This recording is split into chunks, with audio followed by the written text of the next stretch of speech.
Okay, since I'm tired and I've got a coffee I gotta get through, cappuccino.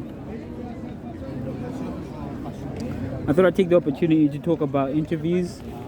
I just saw like some news reels about interviews or whatever, and I felt like I'd take some time to talk about interviews, particularly, you have bad interviews and good interviews. Like some people are just bad, like companies are bad at interviewing particular people because essentially they don't really have the level of respect necessary to interview those people, because they don't have the necessary filtering processes in place. Like I remember when I first started my career, you would get asked questions that were relevant to the job. Not even relevant to the job, just relevant to the understanding of your own technical skill set. So things like, can you tell us what TCP is, what UDP is, and what's the difference between them? Don't get asked those questions anymore, and that's kind of horrible. But that's one of the filtering processes that take place. So I recently mentioned, I mentioned prior that like I had like, the guy said that it wasn't an interview, but if you're talking to a company and if they can reject you from the job, I consider that an interview, right? So to me, it was an interview, even though the person that I was speaking to said, "Oh, this is not just an interview; this is just talking." So to me, it's screening, which means that you're obviously evaluating oneself. So you have to consider that an interview.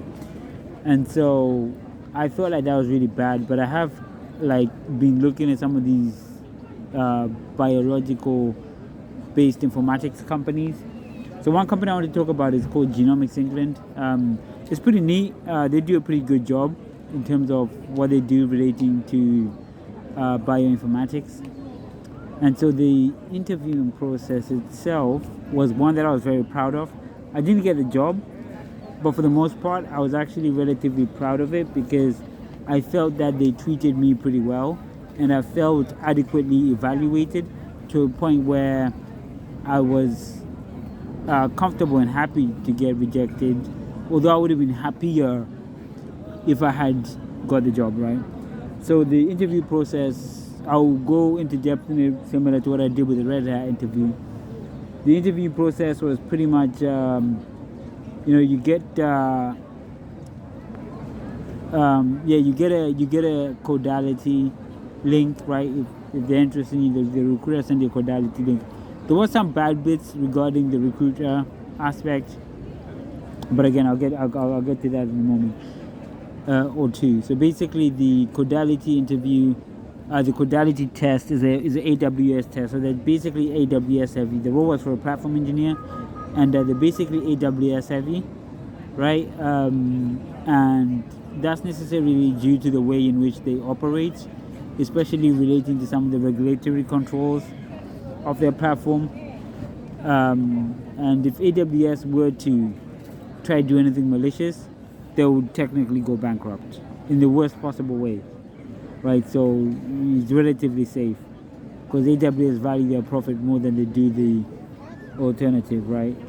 There's nothing like they wouldn't. So basically, it's a safe scenario. But what essentially the initial test is you have a codality test, multiple choice questions, plain and simple.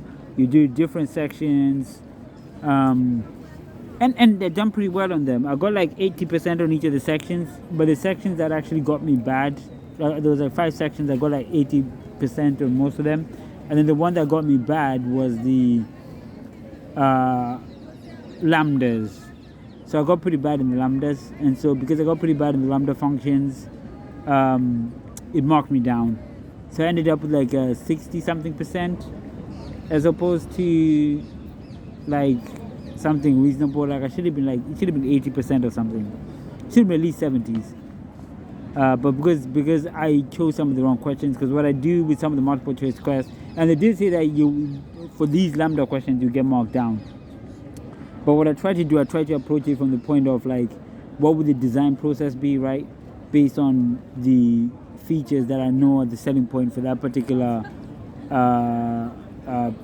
service, right? So that's the thing that I look at. And if it don't work like the way that I'm intending, that makes me wonder as to why that's the case. So I approached those questions in that way, but I still answered a few of them wrong. So that marked me down and took down a few points. So I ended up with like 60 something. And then That also the multiple choice thing, but I done pretty well in all the other stuff. So after that point, and all of it was pretty much AWS centric with some Linux stuff as well, but it was mainly AWS centric. So then I got, so basically, yeah, I submitted that. Waited a couple days. It didn't take too long. The recruiter texted me, cool, boom. He was pretty responsive. He said that they wanted to see me. Oh no, he said that they wanted to proceed me to another stage, right? So this was now a take-home test, a platform, a genomics engineering, something. I think it's GER. Genomics enablement engineering, or GEE maybe, I don't know. I think it was GER, but anyway, they basically sent me some Terraform test to do. I done the Terraform test. I set up an AWS account. I just wrote out the Terraform test. I'm not gonna go into depth about what the Terraform test is, but I done the Terraform test, made a GitHub repository, invited the person who was meant to invite into the repository. Cool. So that was that, and then after I submitted that test, I even done like a, what do you call that thing? An ASCII cinema recording, and obviously submitted that alongside with a README. I put a README in the repo, etc. Tried to sort of explain my working through it, and that was pretty much that. I had 24 hours to do, 48 hours to do it, and yeah.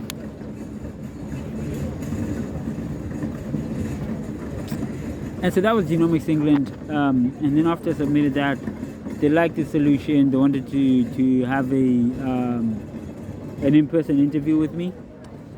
So we went through the in-person interview. Well, we scheduled that. I think it was like a week or something. I took some exponent trials. Well, I didn't take a trial. Actually, I had the thing. It cost like £70 or some shit like that. And then just prepped for that. And then I went for the interview. Interview was with two people, relatively senior, and it was relatively okay. It went into depth about like some of my experience, some of the things that I've done, and also a few scenarios relating to the AWS platform. And then we spoke a bit about also the company and things like that, like minimal stuff, but mainly it was more focused around the sort of technical team aspect, how I approach problems and things like that, and that type of thing. And I think that obviously after that point I didn't get through. Though in the interview I felt like I was going to get through it, but unfortunately I didn't, and they felt that I was lacking some of the networking aspects. And not only the networking aspect, they felt that I was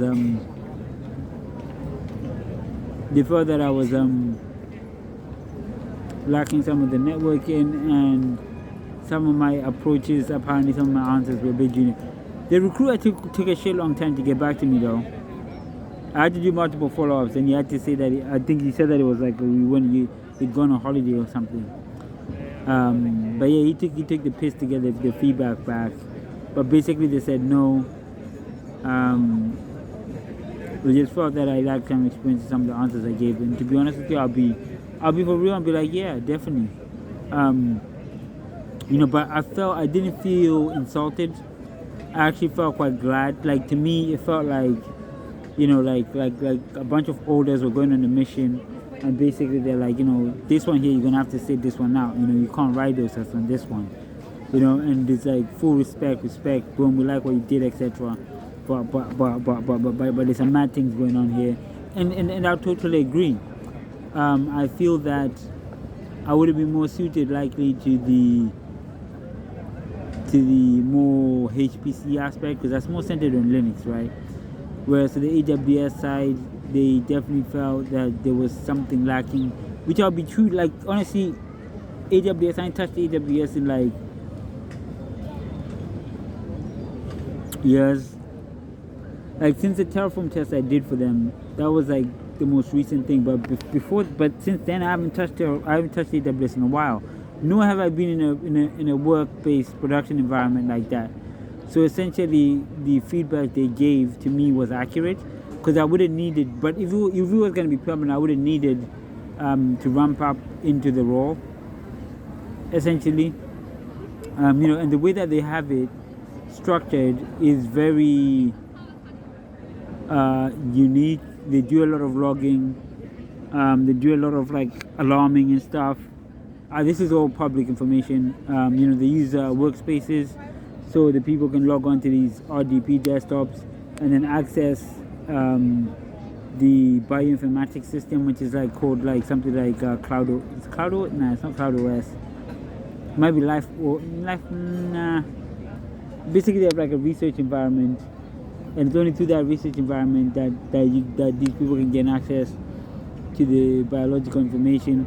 But because everything is like connected in a super high speed fashion, they can access that data relatively quickly, and and there's a lot of automation in place.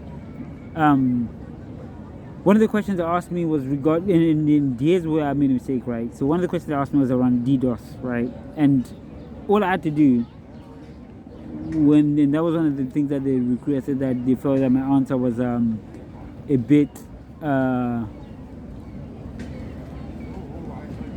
lacking, because I should have done it depends. I should have been like, it depends, because it's based on the type of denial of service that the application is receiving. Is it a HTTP denial of service?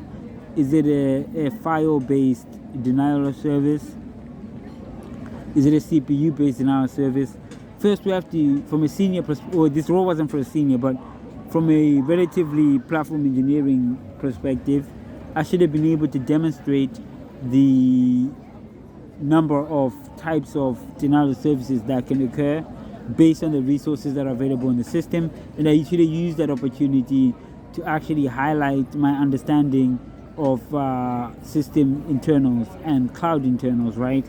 Relating to all the different ways that a denial of service attack can be launched on the service. Bear in mind that none of their services essentially are public facing, right? So that's definitely one of the ways in which I could have expanded on that answer. That's demonstrating a level of seniority in terms of mid-level. Not senior, obviously, but like mid-level seniority. And if I'd done that, then that would have been ultimately a good thing in my book. And I think that's one of the things that was lacking from their perspective. And also regarding maybe going into depth regarding some of the networking, so talking about ACLs, talking about security groups in some of the answers and questions that were given to me. So I definitely say that's because there was a few. I don't want to go too much in depth and give away some of the interviewing process, but I feel like this can give a person enough depth in regards to what the technical interviewing process is like. And I feel like if you can really grasp that and really take the opportunity, because the guy did actually say to me, like, this is your chance to show off and demonstrate some of the good things, and also talk about some of the projects that you've been doing. I tried to go into some of the things I've been doing in my assignments at uni, because I explained to them that I'm at uni, and my intention is to get into somewhere with a production-like environment, and then over time identify solutions based on the work I do and the problems I encounter on a day-to-day basis. So I'll just say that really use that opportunity to really go in depth, and tell the interviewer to say stop you if you go too much in depth, right? Because to be honest, some people can go all the way in depth to the assembly instructions, right? But that's not what they might want. They might just want to go to depth in terms of the processes, the process in terms of the CPU, but they might not want to go to depth in that. Maybe they might just want to talk about memory and buffers and things like that. So you gotta really you gotta be expressive. Definitely gotta be expressive. So that was pretty much that. But it definitely looked like a good team. It looked like a good company. The cultural fit interview, I don't know how that would have went, but most people say those are usually easy. But for me, I don't think it'll be that case. they're relatively technically more difficult because I haven't spent enough time to actually evaluate my career and find those nuggets, those value points that I can bring forth to the interview. That should also give me a level of self-esteem relating to the work that I've done in the past, relating to the interactions I've had with people, which I intend to do. So I'll take like a week or two to actually try evaluate my career and actually find some of the good points. I did write some things down, but I did lose some things as well. So I need to take some time to think about that and just really sit down and actually write down in a diary and then evaluate and then story and then put them like in like a star method and then like actually like study them and just really understand that that's my career and stand with a little bit of pride and proudness in regards to what I've done, what I've achieved, the places I've been, the things I've worked on, and yeah, really go from there. Because after that, if I have that on deck, then getting past the cultural fit interview would be more likely, and I would also give other people that same advice. Although I didn't get to the Genomics England cultural fit interview, which is the follow-up interview after this face-to-face technical interview, but irrespective, I didn't go through the job. I felt respected. I felt valued for the time I put in some of the tests. Although the recruiter did try to take a piss a little bit, but I'm gonna believe him and say when he said that he was on holiday and that he was ignoring me. But at some point he did return my call after like I sent him a text message. So yeah, so I'll just say probably just take the time to really evaluate the things that you've done in your career and just highlight those. And also enjoy the tech, because that will, the fundamentals and stuff like that, because that will then give you the strength you need to go into depth when doing the technical interviews, and that's pretty much that. Just thought I'd share that. At the moment I'm just again waiting for feedback. Well, I hope I'm waiting for feedback, or maybe that I haven't been aired, but that's the essential information I wanted to get across, and I hope that this is valuable relating to the genomics interviewing process. They do have the AWS related stuff, but they also do have the HPC related stuff, which might be more cool. But just imagine a company with a shit ton of data and a shit ton of infrastructure and a shit ton of awesome experiences and lots of things to do as well, as I say. So yeah, and if you look on GitHub, you'll find as well the repositories, but you need the keywords, but you can find them if you look. But yeah, and that's that. So yeah, so I hope that's helpful, and feel free to message me if you have any questions, or if there's anything you want more info on. And if I can, I'll give as much info as possible, and if I can't, I'll just let you know.